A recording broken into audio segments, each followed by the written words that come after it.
The morning sun filtered through the kitchen window as Emma stood at the counter, her hands wrapped around a cold cup of coffee she had forgotten to drink. The silence in their once bustling home felt heavier than usual, pressing down on her, shoulders like an invisible weight. David sat at the breakfast table behind her, his newspaper unread, his own coffee growing cold. They had been married for 15 years, but today felt like they were strangers sharing the same space. Emma could hear the soft ticking of the wall clock, each second marking another moment of the uncomfortable quiet that had settled between them over the past few months. She remembered when mornings used to be filled with laughter, hurried conversations about their day ahead, and stolen kisses before David rushed off to his law office. Now, even the simple act of saying good morning felt forced and awkward. She turned slightly, catching a glimpse of David's reflection in the window. His usually confident posture had changed. His shoulders were slumped, and there were new lines around his eyes that seemed to have appeared overnight. He looked older, more tired, as if the weight of their unspoken problems was physically wearing him down. Emma wondered if she looked the same to him, if he could see the exhaustion in her face from all the sleepless nights she had spent lying awake, staring at the ceiling, trying to figure out where their marriage had gone wrong. The children had already left for school, their backpacks grabbed hastily from the hallway, their cheerful chatter fading as they walked to the bus stop. Emma missed those moments when the house was alive with activity, when she and David were united in the chaos of getting everyone ready for the day. Now, even with their two teenagers around, the house felt empty, as if the love that once filled every room had slowly leaked out through invisible cracks. David cleared his throat softly, and Emma's heart jumped, hoping he might say something, anything, to break the terrible silence. But he only folded his newspaper and pushed back his chair. She listened to his footsteps as he moved through their home, each step echoing in the quiet hallway. She heard him pause at the front door, probably reaching for his briefcase and keys from the small table they had bought together during their first year of marriage. Emma closed her eyes and remembered that day at the furniture store. They had been so young, so full of dreams and plans. David had insisted on the oak table because he said it would last forever, just like their love. She had laughed and agreed, never imagining that 15 years later she would be standing in their kitchen, feeling like a guest in her own life. The table was still there, still solid and beautiful, but everything else had somehow shifted and changed without her noticing. She heard the front door open and felt her chest tighten with an emotion she could not quite name. Part of her wanted to run after him, to call his name and ask him to stay, to talk, to fight, to do anything but continue this painful dance of avoidance they had been performing for weeks. But her feet remained frozen to the kitchen floor, and her voice stayed trapped in her throat. David paused in the doorway, his hand on the door handle. Emma could sense his hesitation, could almost feel his internal struggle. She held her breath, waiting, hoping he would turn around, come back into the kitchen, and finally acknowledge the elephant that had been sitting in the room with them for months. She wanted him to ask her what was wrong, to demand answers, to show some sign that their marriage was worth fighting for. But instead, she heard the soft click of the door closing behind him, followed by the familiar sound of his car engine starting in the driveway. Emma opened her eyes and watched through the window as David backed out onto the street, the morning routine they had shared thousands of times before, now feeling like a small goodbye. She wondered if he was thinking the same thing she was, if he too felt like they were slowly drifting apart, like two ships passing in the night. The house settled into a deeper quiet after David left, and Emma finally allowed herself to acknowledge the truth she had been avoiding for weeks. Something fundamental had broken between them, something that went deeper than the usual ups and downs of marriage. They had stopped really talking to each other, stopped sharing their thoughts and dreams and fears. They had become polite strangers, careful not to step on each other's emotional landmines, but in doing so, they had also stopped truly connecting. Emma set down her cold coffee and walked slowly through their home, seeing it with new eyes. Every room held memories of their life together, but lately those memories felt like photographs from someone else's life. She paused in the living room, looking at their wedding photo on the mantelpiece, and for the first time in months, she allowed herself to cry. David sat in his car in the office parking lot, his hands gripping the steering wheel as he stared at the building where he had worked for the past 10 years. Other employees walked past his car, briefcases in hand, ready to start another day, but David felt frozen in place. The 20-minute drive from home had been filled with the same thoughts that had been haunting him for weeks. He knew Emma was unhappy, could see it in the way she moved through their house like a ghost, but every time he tried to reach out to her, the words got stuck somewhere between his heart and his mouth. He pulled out his phone and stared at Emma's contact information, his thumb hovering over her name. What would he say? How do you ask your wife of 15 years why she feels so far away when she is sleeping right next to you every night? How do you admit that you feel like you are failing? As a husband, when you cannot even pinpoint exactly what you are doing wrong? David had always been good with words in the courtroom, could argue cases and convince juries, but when it came to his own marriage, he felt completely lost. The law office buzzed with its usual energy when David finally made his way inside. His secretary, Mrs. Martinez, greeted him with her warm smile and handed him his messages, but even her cheerful demeanor could not lift the heavy feeling in his chest. He closed his office door and sat behind his desk, trying to focus on the cases that needed his attention, but his mind kept drifting back to the kitchen scene that morning. Emma had looked so small standing at the counter, her shoulders curved, inward as if she were trying to protect herself from something. David wondered when she had started looking so fragile, when the confident, laughing woman he had married had been replaced by this quiet stranger who seemed to be carrying the weight of the world on her shoulders. He remembered their early years. Together, when Emma would visit him at the office, bringing lunch and filling his day with her bright energy, she had not visited him at work in over 2 years. During his lunch break, David found himself walking to the small park across from his office building, the same park where he and Emma used to bring their children when they were younger. He sat on a bench and watched other families playing together, fathers pushing their children on swings while mothers chatted nearby. He remembered doing the same thing with his own family, remembered how Emma would laugh when their son would demand to be pushed higher and higher, her eyes bright with joy and love. Those memories felt like they belonged to different people now. Even when their family was all together, there was an invisible wall between him and Emma.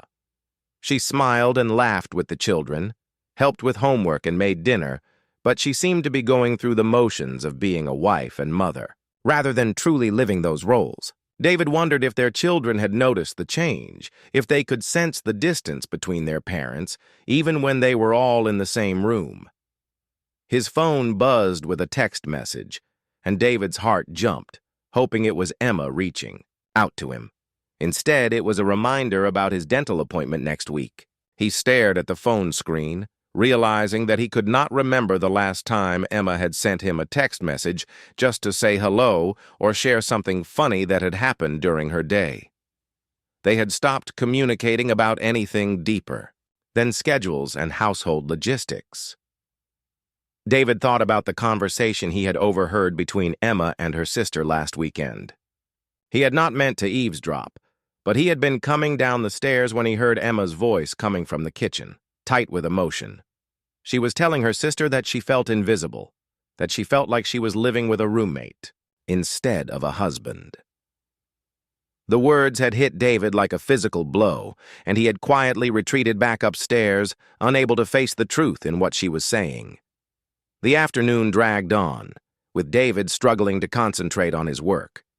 His colleagues noticed his distraction, but he brushed off their concerns with vague explanations about being tired. How could he tell them that his marriage was falling apart and he did not know how to fix it? How could he admit that he was terrified of going home each night to the uncomfortable silence that had replaced the easy conversation he and Emma used to share. As 5 o'clock approached, David felt his anxiety building. The drive home used to be something he looked forward to, a time to decompress from his day and prepare to reconnect with his family. Now it felt like he was driving toward a battlefield, where he and Emma were both soldiers who had forgotten what they were fighting for. He gathered his papers slowly, putting off the inevitable return to a house that no longer felt like a home. In the parking lot, David sat in his car again, watching the sun begin to set behind the office building. He pulled out his phone one more time and started to type a message to Emma, then deleted it, then started again. Finally, he put the phone away without sending anything. Some conversations, he realized, could not happen through text messages. They required courage, vulnerability, and the willingness to risk everything for the chance to rebuild something beautiful. David started his car and began the drive home, not knowing if he would find that courage when he walked through their front door. Emma spent the afternoon at the local community center, volunteering at the after-school program she had joined 6 months ago. Working with the children gave her a sense of purpose that she had been missing at home, and their innocent laughter helped fill the emptiness that seemed to follow her everywhere these days. But even surrounded by activity and noise, her thoughts kept returning to the quiet desperation of her marriage. Sarah, another volunteer who had become a close friend, noticed Emma's distracted mood as they cleaned up art supplies after the children had been picked up by their parents. Sarah was recently divorced herself and had a way of seeing through Emma's careful smiles and polite responses. She had been gently encouraging Emma to talk about what was troubling her for weeks, but Emma had always managed to change the subject. Today felt different. As Emma mechanically wiped down tables and stacked chairs, Sarah approached her with the kind of gentle directness that comes from someone who has walked through their own difficult journey. She asked Emma if she wanted to grab coffee, and something in her friend's eyes made Emma realize that she was tired of pretending everything was fine. She nodded, and they walked to the small cafe next door, settling into a quiet corner booth. Emma found herself telling Sarah things she had not said out loud to anyone, not even her own sister. She talked about how she and David had gradually stopped sharing their daily experiences with each other, how they had become expert at having surface-level conversations about schedules and responsibilities while completely avoiding anything personal or meaningful. She described the loneliness of lying next to someone every night while feeling completely unknown and unseen. Sarah listened without judgment, occasionally asking gentle questions that helped Emma dig deeper into her own feelings. Through their conversation, Emma began to recognize patterns that had developed so slowly she had not noticed them forming. She realized that she had stopped trying to connect with David months ago, had stopped sharing her thoughts and feelings because she felt like he was too busy or too tired to really listen. In response, David had pulled back too, probably sensing her withdrawal but not knowing how to bridge the growing gap between them. The conversation with Sarah helped Emma understand that both she and David had been protecting themselves from rejection by not taking risks, but in doing so, they had created the very distance they were trying to avoid. Emma felt a mix of sadness and relief as she finally acknowledged how lonely she had been feeling, and how much she missed the emotional intimacy that had once been the foundation of their relationship. After leaving the cafe, Emma drove home, slowly, taking the long route through their neighborhood. She passed the house where they had lived when they were first married, a small rental with a tiny garden where she had tried unsuccessfully to grow tomatoes. David had been so patient, with her gardening disasters always encouraging her to try again next season. She remembered how they used to sit on the front steps of that little house in the evenings, talking about their dreams and making plans for their future together. When had they stopped dreaming together? Emma could not pinpoint exactly when it had happened, But somewhere along the way, they had become so focused on managing the daily responsibilities of life that they had forgotten to nurture the relationship that made all those responsibilities worthwhile. They had been so busy being parents and homeowners and career professionals that they had forgotten how to be lovers and best friends. Emma pulled into their driveway and sat in her car for a moment, looking at the house they had bought 7 years ago. It was everything they had dreamed of when they were young and optimistic about their future together. The mortgage payments had been a stretch at first, but they had been so excited about having space for their growing family and a yard where their children could play safely. Now the house felt too big, too quiet, filled with rooms where they could avoid each other without even trying. She walked through the front door and was surprised to hear David's voice coming from the kitchen. He was home earlier than usual, and he was on the phone with someone, his tone more animated than she had heard in weeks. Emma paused in the hallway, listening to him laugh at something the other person had said. The sound of his genuine laughter was like hearing a favorite song she had forgotten existed. When David finished his phone call, Emma found him standing at the kitchen counter, looking through the mail they had received that day. He glanced up. When she entered the room, and for a moment, their eyes met with something that resembled the connection they used to share. Emma felt her heart beat faster, sensing an opportunity that might not come again. She took a deep breath and asked David about his day, really asking, not just making polite conversation. Something in her tone must have surprised him because he looked at her more carefully, as if he was seeing her for the first time in months. He began to tell her about a case he was working on, and Emma found herself genuinely interested in his words, remembering how much she had always enjoyed hearing about his work when they were younger. Their conversation was tentative at first, like two people who had not spoken the same language in a long time and were trying to remember how to communicate. But gradually, Emma felt something shift between them, a small crack in the wall that had been building between them for months. David seemed to sense it too, because he kept talking, sharing more details than he had in a long time. His eyes, searching her face as if he was looking for signs that she was really listening, really present with him in a way she had not been recently. The conversation in the kitchen continued longer than either Emma or David had expected. For the first time in months, they found themselves talking about something other than schedules or household responsibilities. David told Emma about a difficult case he was handling, a family custody dispute that had been weighing heavily on his mind.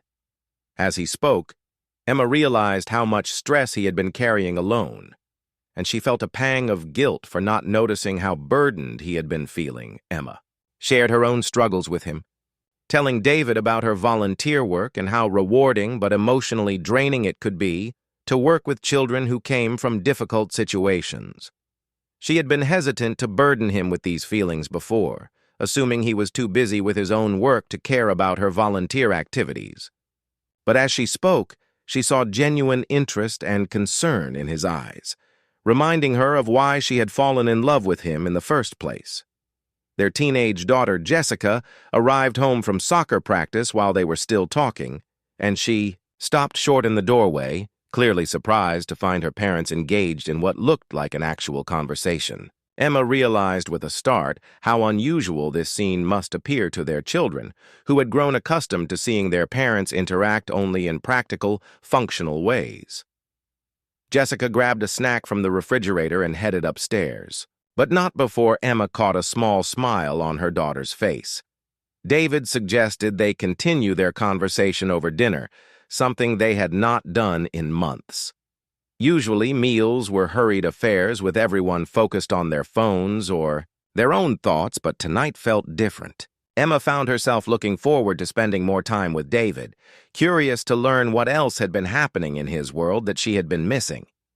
They decided to order takeout from their favorite Thai restaurant, the same place they used, to go for dates before the children were born. While they waited for the food to arrive, David asked Emma about her volunteer work in more detail. As she described the children she worked with and the challenges they faced, David listened with the kind of attention he used to give her when they were first married. Emma felt something inside her chest loosen, a tension she had been carrying for so long that she had forgotten what it felt like to be without it. When their son Michael came home from his part-time job, he joined them for dinner, and Emma was struck by how much more relaxed the atmosphere felt. Without the underlying tension that had been present during family meals for months, all of them seemed more willing to share stories from their day and actually listen to each other's responses. Michael talked about a funny incident at work. Jessica shared gossip from school, and for a brief time, they felt like a family again, instead of four people who happened to live in the same house. After the children went upstairs to do homework, Emma and David lingered at the dinner table, both reluctant to end what had been their best conversation in months. David reached across the table and touched Emma's hand, a simple gesture that sent warmth shooting up her arm. She had not realized how much she had missed his touch, how starved she had been for physical connection beyond their polite, careful interactions. David told Emma that he had been feeling lost in their marriage, unsure of how to reach her when she seemed so distant and unhappy. He admitted that he had been working longer hours partly to avoid coming home to the uncomfortable silence that had settled over their house. Emma felt tears in her eyes as she realized that David had been just as lonely and confused as she had been, but they had both been too afraid or too proud to acknowledge their problems out loud. Emma apologized for withdrawing from him, explaining that she had been feeling invisible and unimportant, like David was going through the motions of being her husband without really seeing or knowing her anymore. She told him about the conversation with her sister that David had partially overheard, and she saw pain flash across his face as he realized how deeply unhappy she had been. They talked about how their relationship had gradually shifted from being lovers and best friends to being co-managers of their household, how they had stopped making time for each other as individuals and had focused entirely on their roles as parents and professionals. Both of them acknowledged that they had played a part in creating the distance between them, and both expressed a desire to find their way back to each other. The conversation was not easy. There were moments when old hurts and resentments surfaced, times when Emma felt frustrated by David's tendency to intellectualize their problems instead of acknowledging the emotional impact. David struggled with Emma's need to process their relationship difficulties out loud, preferring to think through solutions privately before discussing them. But for the first time in months, they were really communicating, really trying to understand each other's perspective instead of just defending their own position. As the evening grew late, Emma felt a cautious hope beginning to grow in her chest.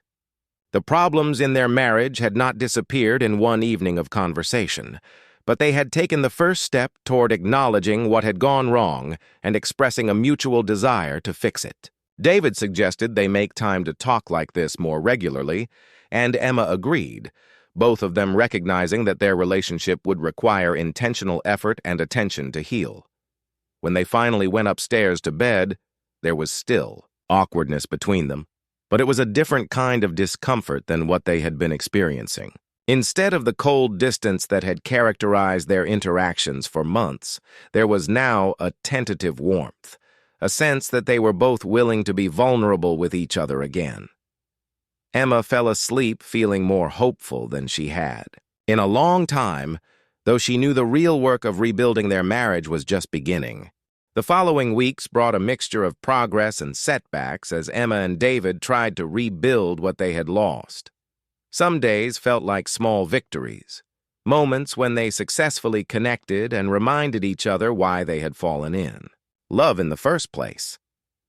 Other days were more difficult, when old patterns of behavior crept back in, or when the weight of months of emotional distance felt too heavy to overcome.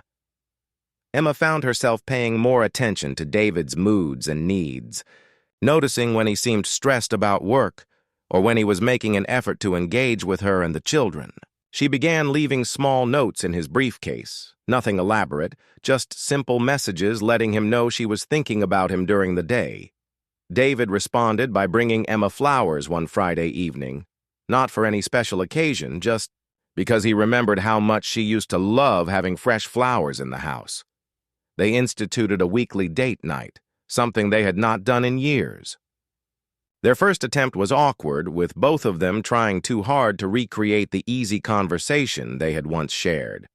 Emma felt like they were playing roles in a movie about a happy couple rather than actually being a happy couple. But David persisted, suggesting they try different activities until they found something that felt natural and enjoyable for both of them. Their breakthrough came during a visit to the art museum downtown. Emma had always loved art, but had stopped making time for museums and galleries years ago. As they walked through the exhibitions together, something magical happened. They began to discuss the paintings and sculptures they were seeing, sharing their different interpretations and responses. Emma realized that David had always been a thoughtful observer of art, but she had never known this about him because they had stopped exploring new experiences together. The museum visit reminded them both of who they had been as individuals before they became so consumed with their roles as parents and professionals. Emma remembered her love of creativity and beauty, interests that had gotten buried under years of focusing on everyone else's needs. David rediscovered his appreciation for quiet contemplation and meaningful conversation, pleasures that had been replaced by the constant noise and demands of daily life. Their children began to notice the changes in their parents' relationship. Jessica mentioned to Emma one evening that she and Michael had been worried about their parents getting divorced, something that shocked Emma because she had not realized their problems had been so obvious to their teenagers. The conversation with Jessica made Emma understand how much their marital difficulties had been affecting the entire family, not just her and David. David started making more effort to be present during family dinners, putting away his phone and asking genuine questions about everyone's day. Emma appreciated these gestures, but she also noticed how much conscious effort it required for both of them to break the habits they had developed over months of emotional disconnection. Sometimes the effort felt forced and unnatural, which frustrated Emma because she wanted their closeness to feel effortless the way it had when they were younger. One evening, Emma and David had their first real argument in months.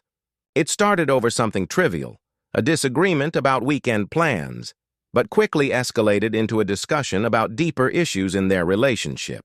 Emma accused David of still not really listening to her, while David felt frustrated that Emma seemed to criticize his efforts to improve their marriage. The argument was intense and emotional, but afterward, they both realized it had been more honest and authentic than many of their polite, careful conversations had been recently.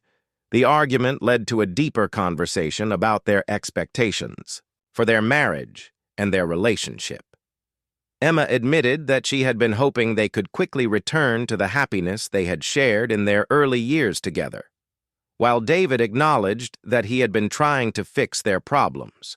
With the same logical, methodical approach he used in his legal work, they both realized they needed to accept that their relationship had changed and that they were different people than they had been 15 years ago.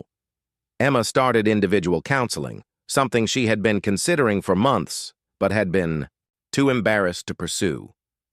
Her therapist helped her understand that her identity had become so wrapped up in being a wife and mother that she had lost touch with her own interests and goals.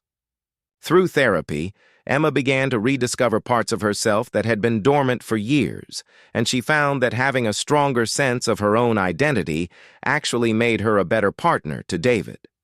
David was initially resistant to the idea of counseling, but he agreed to attend couples therapy sessions with Emma after she explained how helpful her individual therapy had been. Their first few sessions were difficult, with both of them feeling exposed and vulnerable as they discussed their relationship problems with a stranger. But gradually, they began to appreciate having a neutral space where they could express their feelings without worrying about hurting each other. The therapist helped them develop better communication skills and taught them how to express their needs and concerns without attacking or blaming each other. Emma learned to be more direct about what she needed from David, instead of expecting him to intuitively understand her feelings. David learned to express his emotions more openly and to ask Emma for support when he was feeling overwhelmed by work or other stresses. As the weeks passed, Emma began to feel cautiously optimistic about their marriage. The changes were gradual and sometimes inconsistent, but she could see that both she and David were genuinely committed to rebuilding their relationship. They still had difficult days, moments when old resentments surfaced, or when the work of reconnecting felt overwhelming. But they had proven to themselves that they could work through problems together, and that knowledge gave Emma hope for their future. She started to believe that their marriage could not only survive this difficult period, but could potentially become stronger and more meaningful than it had ever been before. 6 months after that difficult morning in their kitchen, Emma and David stood together in their backyard, watching their children play with friends who had come over for a barbecue. The scene was familiar, similar to countless summer gatherings. They had hosted over the years, but Emma felt profoundly different as she observed their family and friends enjoying themselves. The change was not dramatic or obvious to outside observers, but to Emma, it felt like the difference between watching life happen and actually living it. David came up behind her and wrapped his arms around her waist, a gesture that would have felt awkward and forced 6 months ago, but now felt natural and welcome. Emma leaned back against his chest, allowing herself to enjoy the physical closeness that had gradually returned to their relationship. They had learned that rebuilding intimacy was not just about grand romantic gestures, but about small, consistent acts of connection and affection. Their marriage counselor had warned them that healing would not be linear, that they would have setbacks and difficult days even as they made progress. This prediction had proven accurate. There had been weeks when Emma felt like they were back to square one, when old patterns of behavior reasserted themselves and left her wondering if they were really capable of changing. But there had also been breakthrough moments, times when they successfully navigated a disagreement or supported each other through stress in ways that felt genuinely different from their old dynamics. Emma had returned to school part-time, pursuing a degree in social work that would allow her to turn her volunteer experience into a career. David had been supportive of this decision, even though it meant additional financial strain and logistical challenges for their family. His encouragement meant everything to Emma, who had spent years feeling like her own dreams and goals were less important than everyone else's needs. Having David actively support her personal growth had been one of the most healing aspects of their relationship recovery. David had made changes, too. He had reduced his workload slightly and become more intentional about being present when he was home. He still worked long hours during busy periods, but he had learned to communicate with Emma about his schedule and stress levels instead of simply withdrawing into work when he felt overwhelmed. Emma appreciated his efforts to include her in his professional world, and she found that understanding his work challenges made her feel more connected to his daily experience. Their children had flourished as their parents' relationship improved. Jessica and Michael seemed more relaxed and happy, more willing to bring friends home and share details about their lives. Emma realized that her children had been walking on eggshells around their parents' problems, trying to avoid adding stress to an already tense household. As Emma and David became more emotionally available to each other, they also became better parents, more capable of providing the stability and security their teenagers needed. Emma had learned to recognize the warning signs that indicated she and David were starting to drift apart again. When they went more than a few days without having a meaningful conversation, or when they started interacting primarily as co-managers of their household rather than as romantic partners, Emma now felt comfortable addressing the issue directly. David had become more receptive to these conversations, less likely to become defensive when Emma expressed concerns about their relationship. They had developed rituals and habits that helped maintain their connection. They went for walks together, several evenings a week, time they protected fiercely from other commitments. They continued their weekly date nights, though they had become less formal and more flexible about what those dates looked like. Sometimes they went out to dinner or saw a movie, but other times they simply sat on their front porch, talking after the children went to bed. Emma still saw her individual therapist monthly, and she and David continued couples counseling sessions every few weeks. They had both learned that maintaining a healthy relationship required ongoing attention and effort, not just crisis intervention when problems became overwhelming. The therapy sessions had become less about solving acute problems and more about continuing to develop their communication skills and emotional intelligence. As the sun began to set over their backyard gathering, Emma felt a deep sense of gratitude for the hard work she and David had done to save their marriage. The process had been painful and difficult, requiring both of them to examine their own contributions to their relationship problems and make significant changes in their behavior and attitudes. But the result was a marriage that felt more authentic and sustainable than what they had shared even in their early years together. Emma turned in David's arms so she could look at his face. His expression was peaceful and content, and she could see in his eyes the same mixture of gratitude and cautious optimism that she was feeling.